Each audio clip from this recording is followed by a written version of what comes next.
What proportion of children are currently benefiting from immunisation programmes? A huge amount. Around 83% of children are receiving vaccinations, preventing over 2 million deaths per year. This is due to an enormous push over the last 10 or 20 years to make sure that vaccinations are getting out to the poorest people and into the most isolated regions. Vaccination programmes have the widest reach of all public health programmes worldwide, and we've had great success. Measles is down 71% since 2000. The number of polio cases last year was just 223, so the eradication programme is well on its way to achievement. We've also made huge strides in our campaign to reduce tetanus. In the 1980s, there were 800,000 cases. Last year, there were less than 60,000. That's a great achievement. It is. And it's easy to sit back, rest on your laurels and think, great, what next? But the fact is, vaccinations are an ongoing process.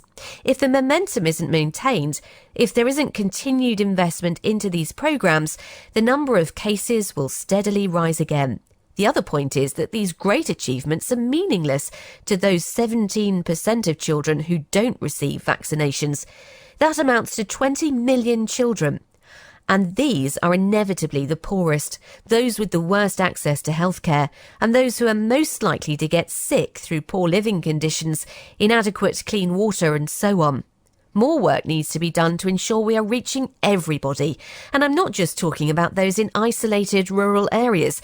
They may live in a slum, for example. Because they're outside any system, they're overlooked. How can you go about rectifying that? Well, several ways, really. First, we need to identify where these children are, and then digging deep to find out why the children aren't being immunised. We know, for example, that there is a definite correlation between a mother's level of education and the child's immunisation status, in which case it's a matter of reaching these women by whatever means is most effective. Bear in mind that these women may be illiterate, and so just delivering leaflets everywhere isn't necessarily going to work.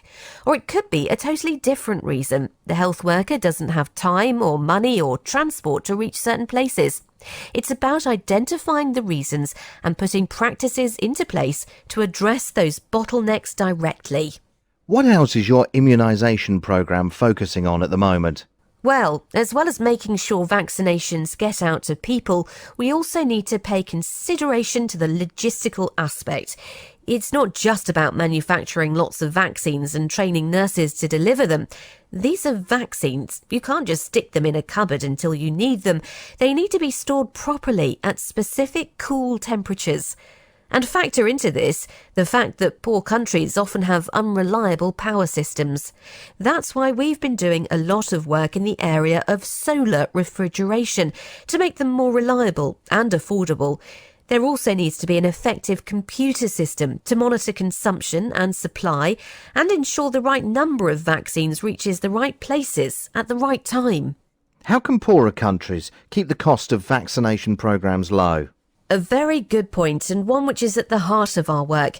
Vaccinations can be acquired cheaply by using generic ones that do not go by a brand name, perhaps. But it's vital that all drugs are pre-qualified. That means that they've been tested and do what they say they will do. Counterfeit drugs are not uncommon, sadly, and so there needs to be a quality assurance procedure in place.